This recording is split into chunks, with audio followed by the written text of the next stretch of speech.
Hi, ಎಲ್ರಿಗೂ ನಮಸ್ಕಾರ. ನಾನು ನಿಮ್ಮ Ashwini Jain. Welcome to our channel ಕನಸುಗಳ ಅಕ್ಷರಧಾರೆ. ಇದು ಅಕ್ಷರಗಳ ಆಲಾಪ. ಕಥೆಯನ್ನು ಪ್ರಾರಂಭ ಮಾಡೋಕ್ಕೂ ಮುಂಚೆ ಇನ್ನೂ ಯಾರೆಲ್ಲ ನನ್ನ ಚಾನಲ್ಗೆ ಸಬ್ಸ್ಕ್ರೈಬ್ ಮಾಡಿಕೊಂಡಿಲ್ಲವೋ ದಯವಿಟ್ಟು ಸಬ್ಸ್ಕ್ರೈಬ್ ಮಾಡಿಕೊಂಡು ಪ್ರೋತ್ಸಾಹ ನೀಡಿ. ದಯವಿಟ್ಟು ಕಥೆಯನ್ನು ಅತಿ ಹೆಚ್ಚಿನ ಸಂಖ್ಯೆಯಲ್ಲಿ ಶೇರ್ ಮಾಡಿ, ಲೈಕ್ ಮಾಡಿ ಮತ್ತು ಕಮೆಂಟ್ ಮಾಡಿ. ಕಥೆಯ ಶೀರ್ಷಿಕೆ ಈ ಜೀವ ನಿನಗಾಗಿ. ಅಧ್ಯಾಯ 19. ಅಮೃತಸೌಧದ ಹತ್ತಿರ ಬರುವವರೆಗೂ ಅವನ ಭುಜಕ್ಕೆ ಒರಗಿ ಕೂತವಳಿಗೆ, ಮುದ್ದು, ಮನೆ ಹತ್ರ ಬಂದ್ವಿ. ನಿಂಗೆ ಒಳಗೊಂದು ಸರ್ಪ್ರೈಸ್ ಇದೆ. ಸೊ ನಾನಿವಾಗ ನಿಂಗೆ ಕಣ್ಣಿಗೆ ಪಟ್ಟಿ ಕಟ್ತೀನಿ ಎಂದು ಅವಳ ಪ್ರತಿಕ್ರಿಯೆಗೂ ಕಾಯದೆ ಅವಳ ಕಣ್ಣು ಕಟ್ಟಿ ಕಾರಿಂದ ಇಳಿಸಿ ಅವಳ ಕೈ ಹಿಡಿದು ಒಳ ಕರೆದೊಯ್ದನು. ಒಳಗೆ ಹೋಗಿ ಪಟ್ಟಿ ಬಿಚ್ಚಿ ಕಣ್ಬಿಡಲು ಹೇಳಿದನು. ಕಣ್ಬಿಡುವ ಮುಂಚೆಯೇ ಅವಳಿಗೆ ಅಲ್ಲಿ ಪುಷ್ಪವೃಷ್ಟಿಯ ಸ್ವಾಗತ ಸಿಕ್ಕಿತ್ತು. ಕಣ್ಣುಜ್ಜಿಕೊಂಡು ಸುತ್ತ ನೋಡಲು ಎಲ್ಲರೂ ಒಟ್ಟಿಗೆ ಹ್ಯಾಪಿ ಬರ್ಡೇ ಅಮ್ಮು ಎಂದು ಕೂಗಿದರು. ಅವಳ ಗತ ಅದೇ ಹೆಸರಿನೊಟ್ಟಿಗೆ ತಳುಕು ಹಾಕಿಕೊಂಡಿದ್ದರಿಂದ ಅವಳು ಬೇಸರಿಸಿದಳು.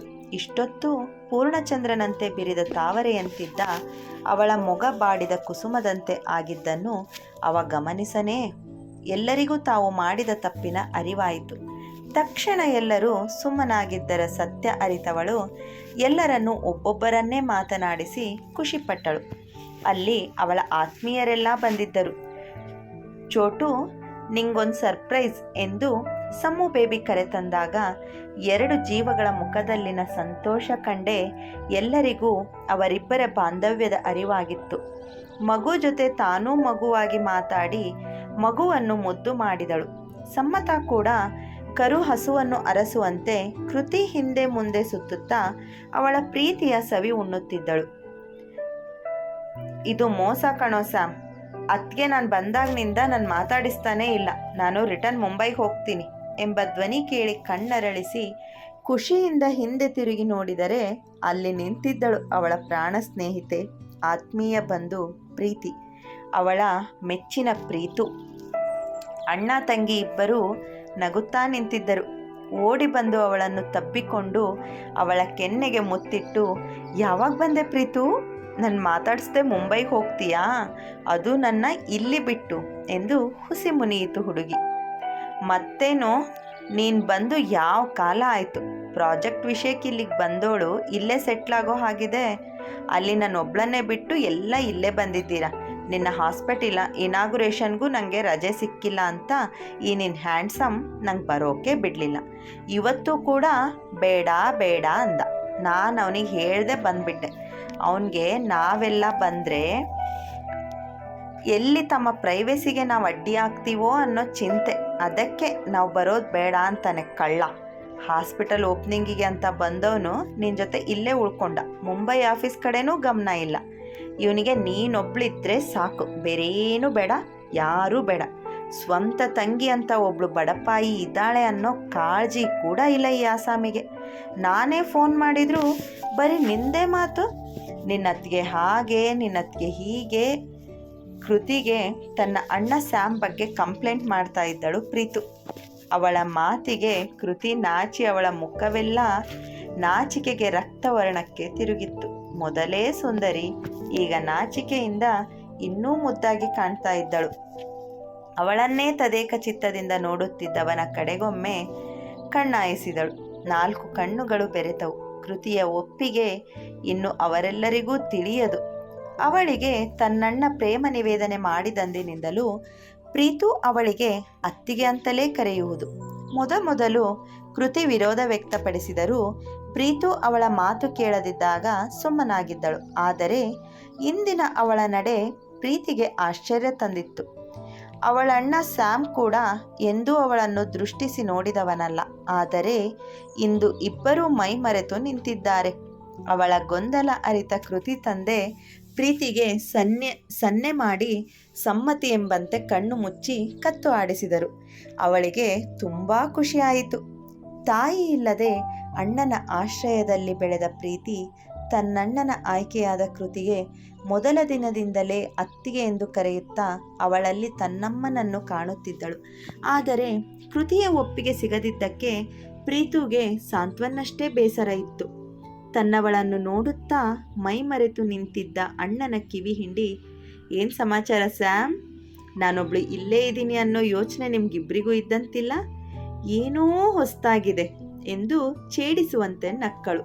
ಅವಳ ಮಾತಿಂದ ವಾಸ್ತವಕ್ಕೆ ಬಂದವರು ಮುಜುಗರದಿಂದ ನಾಚಿ ಕೃತಿ ರೂಮಿಗೆ ಓಡಿ ಹೋದರೆ ಸ್ಯಾಮ್ ತನ್ನ ಮುದ್ದಿನ ತಂಗಿಯಿಂದ ತಪ್ಪಿಸಿ ಓಡಿ ಹೋದನು. ಅಣ್ಣನ ಮುಖದ ಈ ನಗು ಸಂತೋಷ ಕಂಡು ಅವಳಿಗೂ ಹೇಳತೀರದ ಸಂಭ್ರಮ.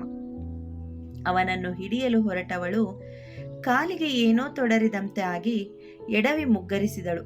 ಇನ್ನೇನು ಬಿದ್ದು ತನ್ನ ಸೊಂಟವೋ ಕೈಕಾಲೋ ಮುರಿದಿರುತ್ತೆ, ಇಲ್ಲ ಬಾಯಿಯಲ್ಲಿರೋ ಹಲ್ಲುಗಳನ್ನು ಎಣಿಕೆ ಮಾಡಬೇಕಾಗಬಹುದು ಎಂಬ ಭಯದಲ್ಲಿ ಕಣ್ಣು ಮುಚ್ಚಿದವಳು ತಾನು ಬಿದ್ದಿಲ್ಲ, ಯಾರದೋ ಬಿಗಿ ಹಿಡಿತದಲ್ಲಿ ಇದ್ದೇನೆ ಎಂಬ ಅರಿವಾಗುತ್ತಿದ್ದಂತೆ ಕಣ್ಣು ಬಿಟ್ಟಳು. ಅವಳು 2 ಬಲಿಷ್ಠ ತೋಳುಗಳಲ್ಲಿ ಸುರಕ್ಷಿತವಾಗಿ ಇದ್ದಳು. ಆ 2 ಕಣ್ಣುಗಳು ಅವಳನ್ನೇ ನೋಡುತ್ತಿದ್ದವು. 4 ಕಣ್ಣುಗಳು ಬೆರೆತು ಅಲ್ಲೊಂದು ಮಧುರ ಭಾವ ಹೊಮ್ಮಿತ್ತು. ಅವಳಲ್ಲಿ ಅದೇನೋ ವಿವರಿಸಲಾಗದ ಹೊಸ ಭಾವ ಉದಯಿಸಿತ್ತು. ಅವಳಿಗೆ ಎಲ್ಲಿಲ್ಲದ ನಾಚಿಕೆ. ಅವಳ ನಾಚಿಕೆಯ ಮೊಗ ಕಂಡವನು ಮನದಲ್ಲೇ ನಕ್ಕು ಅವಳನ್ನು ನಿಲ್ಲಿಸಿದ್ದೇ ತಡ. ಹುಡುಗಿ ಓಡಿ ಹೋಗಿ ಕೋಣೆ ಸೇರಿತು. ಅವಳ ಮನದಲ್ಲಿ ಅವನದೇ ರೂಪು ಅಚ್ಚಳಿಯದೆ ಉಳಿದಿತ್ತು. ಪ್ರೀತಿ ಹೋದ ತಲೆ ನೋಡುತ್ತಾ ಅವಳು ಯಾರಿರಬಹುದು ಎಂದು ಯೋಚಿಸುತ್ತಾ ನಿಂತವನನ್ನು ಸಾಂತ್ವನ ಧ್ವನಿ ಎಚ್ಚರಿಸಿತು. ಬಂದಿದ್ದು ಯಾರು? ಪ್ರೀತಿನ ಬೀಳದಂತೆ ಹಿಡಿದವರಾದರೂ ಯಾರು? ಹೊಸ ಪ್ರೇಮ ಕತೆ ಶುರುವಾಗುತ್ತಾ ಇಲ್ಲಿ? ನೋಡೋಣ. ಅರೆ, ಹಾಯ್ ಮಿಸ್ಟರ್ ಮಿತ್ರ, ಇವಾಗ ಬಂದ್ರಾ? ನಮ್ಮ ಆಹ್ವಾನ ಸ್ವೀಕರಿಸಿ ಬಂದಿದ್ದಕ್ಕೆ ತುಂಬ ತುಂಬ ಥ್ಯಾಂಕ್ಸ್ ಎನ್ನುತ್ತಾ ಖುಷಿಯಿಂದ ಸಾಂತ್ವನ್ ಪ್ರತೀಕ್ ಮಿತ್ರನ್ನ ಗ್ರೀಟ್ ಮಾಡಿ ಇನ್ವೈಟ್ ಮಾಡಿದನು. ಸಾಂತ್ವನ್ ಮಾತನಾಡಿಸುತ್ತಿದ್ದರೂ ಪ್ರತೀಕ್ ಗಮನವೆಲ್ಲ ನಾಚಿ ಓಡಿ ಹೋದ ಪ್ರೀತಿಯತ್ತಲೇ ಇತ್ತು. ಅವನ ಮನದಲ್ಲಿ ಹೊಸ ಭಾವದ ರಂಗು ಚೆಲ್ಲಿತ್ತು. ಹೊಸದಾದ ಮಧುರ ಅನುಭೂತಿಯ ಆಸ್ವಾದಿಸುತ್ತಾ ಇದ್ದವನಿಗೆ ಮತ್ತೆ ಸಾಂತ್ವನ್ ಧ್ವನಿ ಎಚ್ಚರಿಸಿತು. ಏನು ಪ್ರತೀಕ್, ನಿಂತಲೇ ಕನಸು ಕಾಣ್ತಾ ನಿಂತಿದ್ದೀರಾ ಎಂದು ಛೇಡಿಸಿದನು. ವ್ಯವಹಾರಿಕವಾಗಿ ಅಷ್ಟೇ ಅಲ್ಲದೆ ಅವರೆಲ್ಲರ ನಡುವೆ ಒಂದು ಸ್ನೇಹ ಬಾಂಧವ್ಯ ಬೆಳೆದಿತ್ತು. ಎಲ್ಲರೂ ಒಂದೇ ಕಡೆ ಸೇರುವುದು ತೀರಾ ಅಪರೂಪ ಆಗಿದ್ದರೂ ಸೇರಿದಾಗ ಮಾತ್ರ ಒಬ್ಬರಿಗೊಬ್ಬರು ಛೇಡಿಸುತ್ತಾ ಕಾಲೆಳೆಯುತ್ತಾ ಆ ಸಮಯವನ್ನು ಎಂಜಾಯ್ ಮಾಡುತ್ತಿದ್ದರು. ಸಾಂತ್ವನದನಿಗೆ ಎಚ್ಚೆತ್ತವನು, ಹೇ ಹಾಗೇನಿಲ್ಲಪ್ಪ, ಇವಾಗ ನಿಮ್ಮ ಮನೆಯಲ್ಲಿ ಒಬ್ಬರು ಹೊಸ ಲೇಡಿ ನೋಡಿದೆ. ಈ ಮುಂಚೆ ನಾನು ನಿಮ್ಮಲ್ಲಿ ಅವರನ್ನೆಂದೂ ನೋಡಿರಲಿಲ್ಲ, ಹಾಗಾಗಿ ಯಾರಿರ್ಬೋದು ಅಂತ ಯೋಚನೆ ಮಾಡ್ತಾ ಇದ್ದೆ ಅಷ್ಟೆ ಎಂದನು. ಅವನದ್ದು ನೇರ ಮಾತೆ.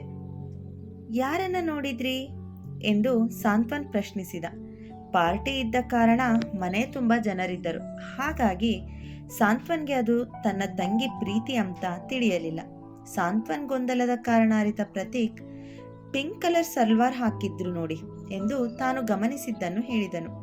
ಸಾಂತ್ವನ್ಗೆ ಯಾರು ಅಂತಾನೆ ಹೊಳಿತಾ ಇಲ್ಲ. ಪರವಾಗಿಲ್ಲ ಬಿಡಿ ಪ್ರತೀಕ್, ಬನ್ನಿ ನಮ್ಮ ಬರ್ತ್ಡೇ ಏಂಜಲ್ಗೆ ವಿಶ್ ಮಾಡೋಣ.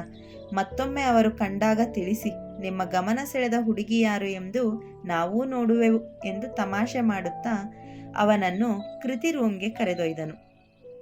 ಪ್ರತೀಕ್ನ ಸ್ನೇಹ ನಡತೆ ಅವನ ವ್ಯಕ್ತಿತ್ವಕ್ಕೆ ಹಿಡಿದ ಕೈಗನ್ನಡಿ. ಅವನ ಸರಳತೆಯೇ ಒಂದು ಮೆರಗು.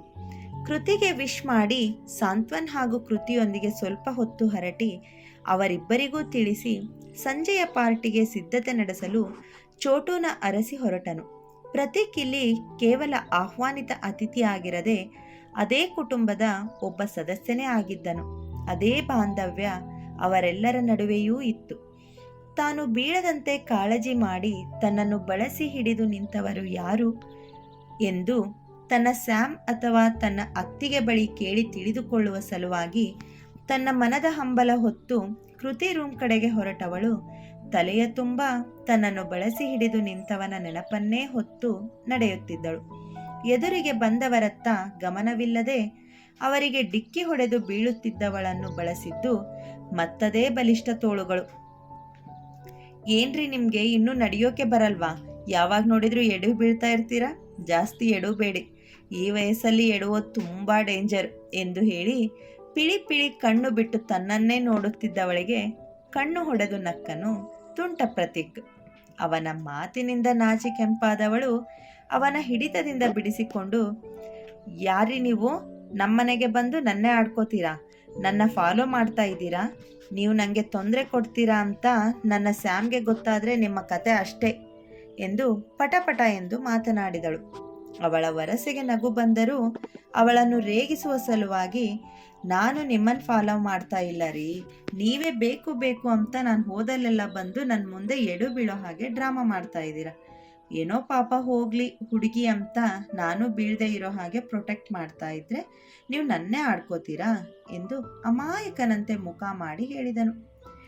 ಅವಳಾಡಿದ ಮಾತು ಸತ್ಯಕ್ಕೆ ದೂರ ಎಂದು ಅವಳಿಗೂ ತಿಳಿದಿದ್ದರೂ ಅವನ ಮುಂದೆ ಸೋಲೊಪ್ಪದ ಪ್ರೀತಿ ಅವನಿಗೆ ದಬಾಯಿಸಿದ್ದಳು. ಆದರೆ ಅವನು ಹೇಳಿದ ಮಾತನ್ನು ಸರಿ ಎಂದು ಒಪ್ಪಿಕೊಳ್ಳಲು ಅವಳ ಅಹಂ ಅಡ್ಡ ಬರುತ್ತಿತ್ತು. ನನ್ನ ಸ್ಯಾಮ್ಗೆ ಹೇಳ್ತೀನಿ ತಾಳಿ ಎಂದು ಚಿಕ್ಕ ಮಕ್ಕಳಂತೆ ಪಟಪಟ ಮಾತಾಡಿ ಓಡಿ ಕೃತಿ ರೂಮ್ ಕಡೆ ಹೋದವಳತ್ತಲೇ ನೋಡುತ್ತಾ ನಿಂತವನಿಗೆ ಅವಳು ಪದೇ ಪದೇ ಮಾತಿಗೊಮ್ಮೆ ನನ್ನ ಸ್ಯಾಮ್ ಎನ್ನುತ್ತಿದ್ದದ್ದು ಅರಿವಿಗೆ ಬಂದು ಮನದಲ್ಲಿ ಏನೋ ಅರಿಯದ ಚಡಪಡಿಕೆ ಶುರುವಾಗಿತ್ತು. ಕತೆ ಮುಂದುವರೆಯುವುದು. ಕತೆಯ ಬಗ್ಗೆ ದಯವಿಟ್ಟು ನಿಮ್ಮ ಅನಿಸಿಕೆ ಅಭಿಪ್ರಾಯಗಳನ್ನು ಕಮೆಂಟ್ ಮೂಲಕ ಹಂಚಿಕೊಳ್ಳಿ. ಧನ್ಯವಾದಗಳು. ಕತೆಯ ಮುಂದಿನ ಭಾಗಕ್ಕಾಗಿ ಕಾಯ್ತಾ ಇರಿ. ಈ ಅಧ್ಯಾಯ ಇಷ್ಟ ಆಯಿತು ಅಂದರೆ ದಯವಿಟ್ಟು ಲೈಕ್ ಮತ್ತು ಕಮೆಂಟ್ ಮೂಲಕ ಪ್ರೋತ್ಸಾಹಿಸಿ. ಅಲ್ಲಿಯವರೆಗೂ ನನ್ನ ಇತರೆ ಕತೆಗಳನ್ನು ಕೇಳಿ ನಿಮ್ಮ ಅಭಿಪ್ರಾಯ ಹಂಚಿಕೊಳ್ಳಿ. ಕತೆ ಇಷ್ಟ ಆಗಿದ್ದರೆ ನಿಮ್ಮ ಸ್ನೇಹಿತರಿಗೆ ಶೇರ್ ಮಾಡಲು ಮರೆಯಬೇಡಿ. ಕೇಳ್ತಾ ಇರಿ ಕನಸುಗಳ ಅಕ್ಷರಧಾರೆ ಯೂಟ್ಯೂಬ್ ಚಾನಲ್. ಇದು ಕತೆಗಳ ಲೋಕ. ಧನ್ಯವಾದಗಳು.